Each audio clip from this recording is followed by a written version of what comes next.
you're looking to dive into topics on how to live a happier, healthier, more fit, and long lifespan, then you've come to the right podcast. Livin the Dream with me, Coach Damian Evans. Together, we will explore the topics on all things health, fitness, and wellness.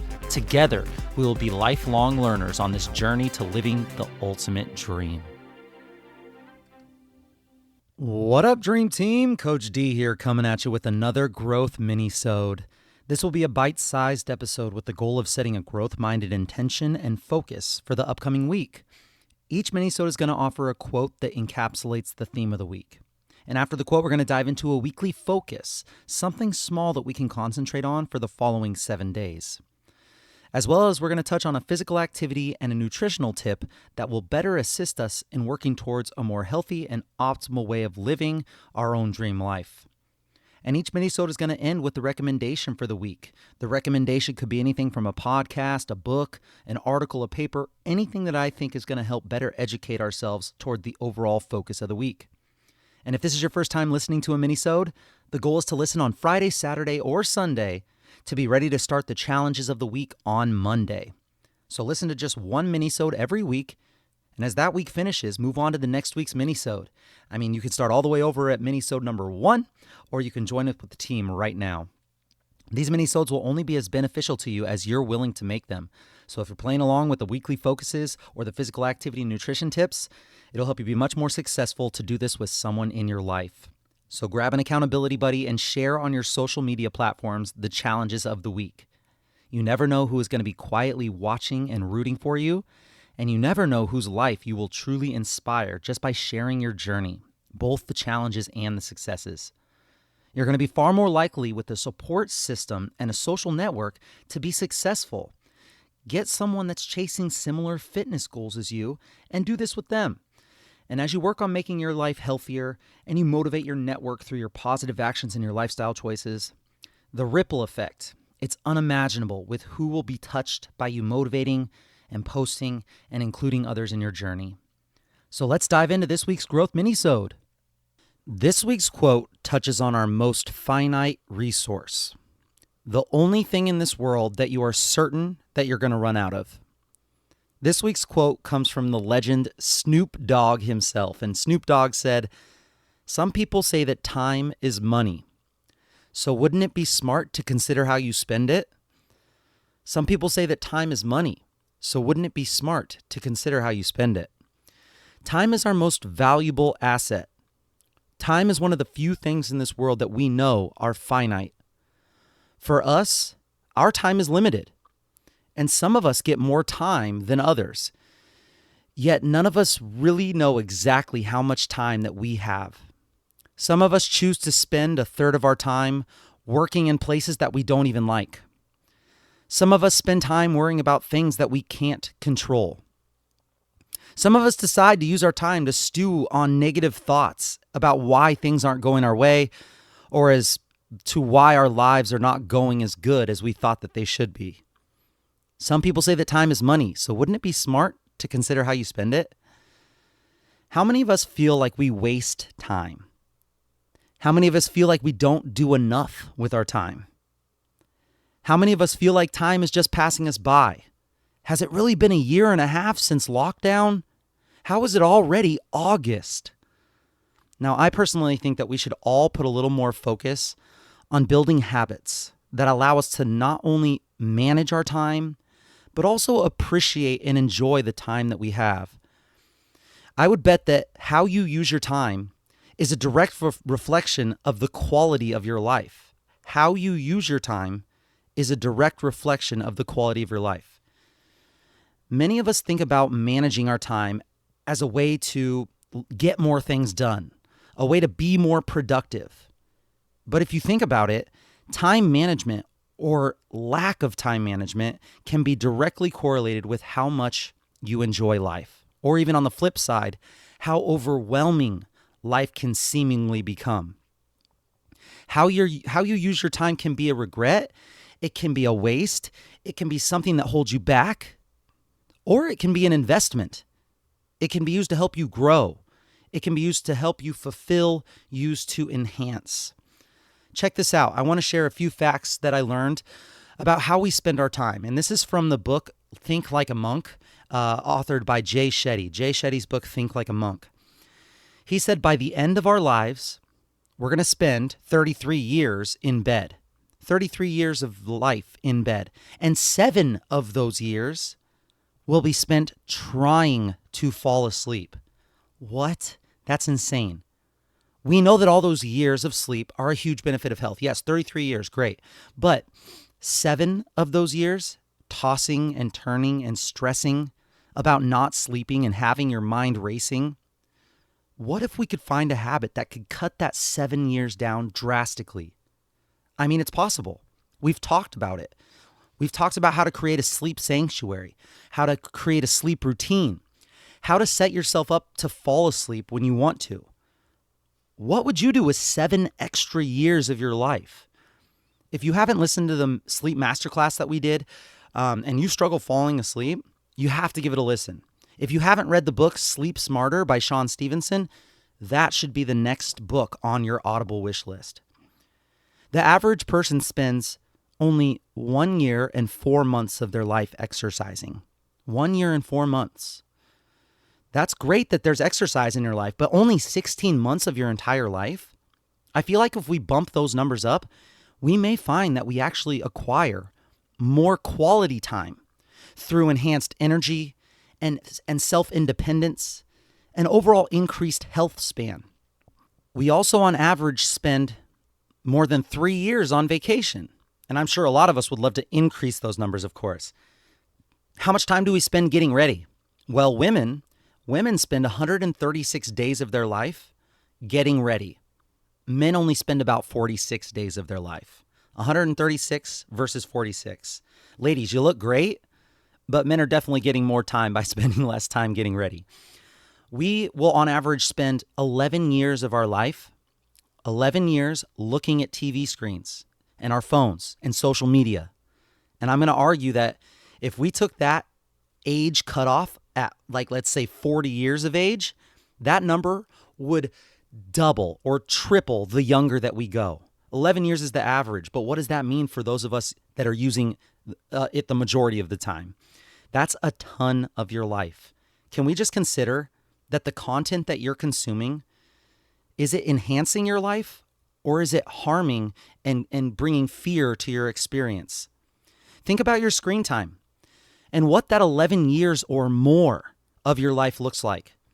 To me, it's mind-blowing to think about how we spend our time, how that can shape our perspective, our opinions, our life values, and even impact how we feel about ourselves. That time is important. How are you spending it? This week's weekly focus is to create one habit that you can utilize to help gain some self-control of your time. And with this habit, we can put more focus on what really matters to you and help you put more hours of your life into things that you consider important. Every night this week, write down in a planner one thing. I want to share with you what I do. I write down in my planner the night before what I plan to do the next day. I have a hourly planner on the right side, and then I have a priorities list on the left side of my planner. So I get an outline of what my next day looks like. I write down my priorities on the left side, all the things that I think are important that I need to get done that day. And then I fill in the planner on the right from 5 a.m. to 11 p.m. and I write down all of my commitments. So the things that are set in stone, like my coaching time slots, my clients, my meetings, my phone calls, those are all hard, fast appointment times that have certain times that need to be done at that time. And I can see where my free hours lie after filling in those time slots. So I look at it. And then with these empty free hours, well, quote unquote free hours, I fill in the things that I feel are important to get done that aren't time bound. So things like my workouts, things like my meal times, my beach walks, my mobility and stretching. I can see visually what the timeline of my day will probably look like. Now, I don't have to stay true to it, but this is about what it's going to be like. And this is a great hack in organizing your time so you don't have to wake up in the morning and then spend time deciding, what am I going to do now, or what needs to be done, or after you get off work, knowing that you have something scheduled, like let's say a workout, rather than considering, should I go home? Should I eat? Should I go work out? Having it set in your planner, huge hack. It doesn't give you an option to miss out on your workout or to not do this thing that needs to be done. However, after listening to advice from Jay Shetty, who I definitely think you should check out his work, he's amazing.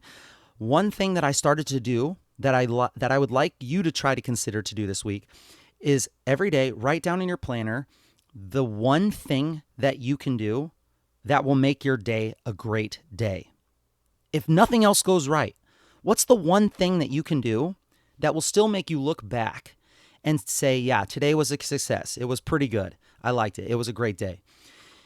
If you can figure out what that one thing is, and then you can actually schedule it into your day, no matter what happens, you still look back and say, yes, today was a great day.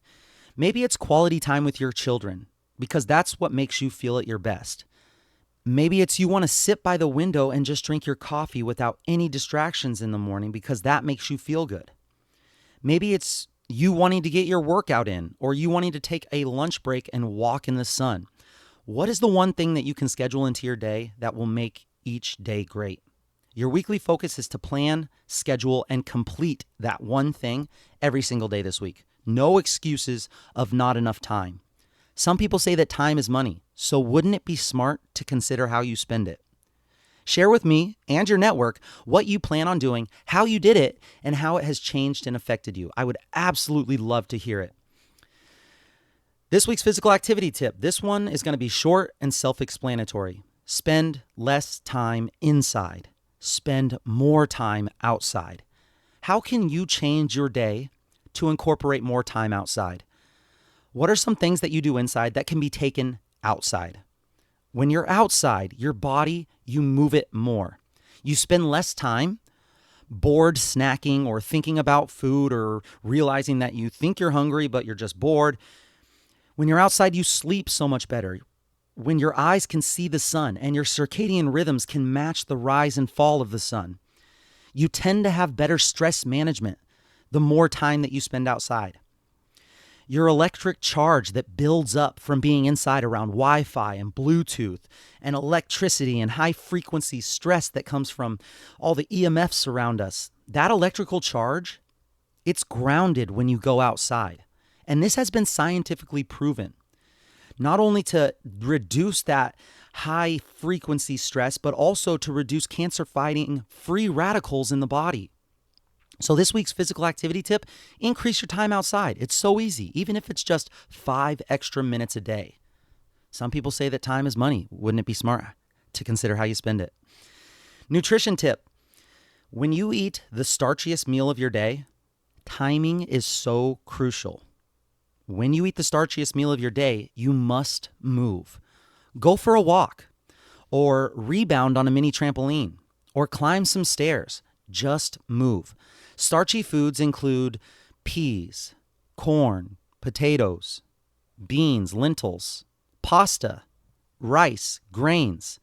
Starches are a more concentrated form of carbohydrates and calories, more than just fruits or non-starchy veggies and dairy, but many of these starches are also excellent sources of fiber, vitamins, minerals, and phytonutrients. Now, in my opinion, starches are not necessarily bad. They can offer us many beneficial aspects to your health. However, with our current societal norm of overconsumption of food and lack of time spent not eating, we're constantly bombarded and our bloodstream gets filled with blood sugar constantly, aka blood glucose. Starches can offer a huge increase in blood glucose levels, energy. So when you eat the starchiest meal of the day, your body digests that starch and it breaks it down, and that food turns into blood glucose, energy. Simply put, you can either put that glucose to use as fuel or you can store it, and usually that's as fat. So in order to help your body do something else with that blood glucose and use it as fuel rather than storing it, the answer is movement.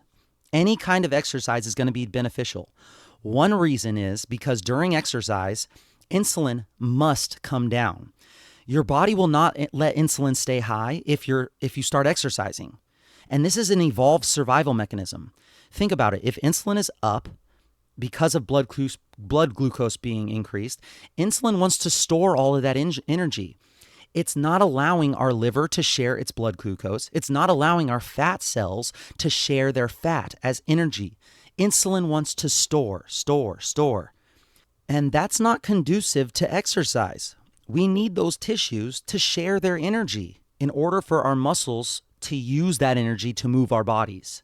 The muscle needs the energy. So because of that reason, insulin levels come down.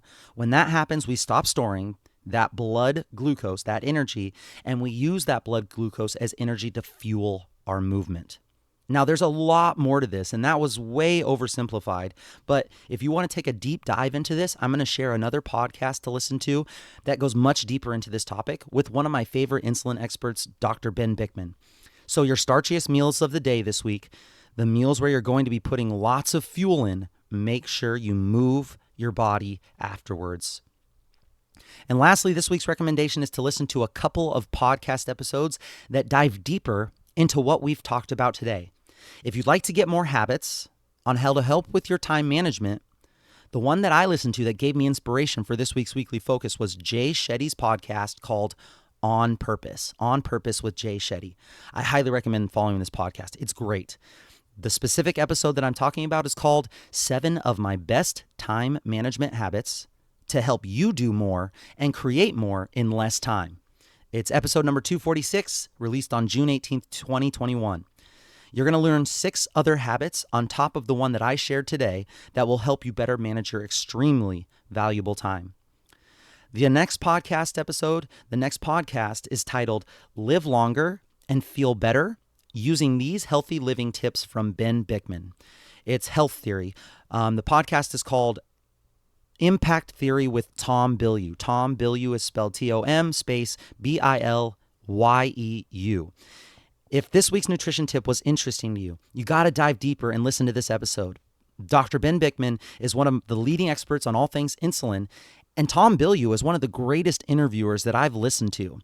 The combination, it yields an amazing listening experience. I highly recommend it. I'm going to include both of the links to both podcast episodes in the description of this minisode. And that's it, my friends, for this week's Growth Minisode. Each week, we will focus on something new and dial in a different aspect of physical activity and nutrition. Share with your friends and family and hold each other accountable. Post on your social media stories when you accomplish the one thing that will make your day great.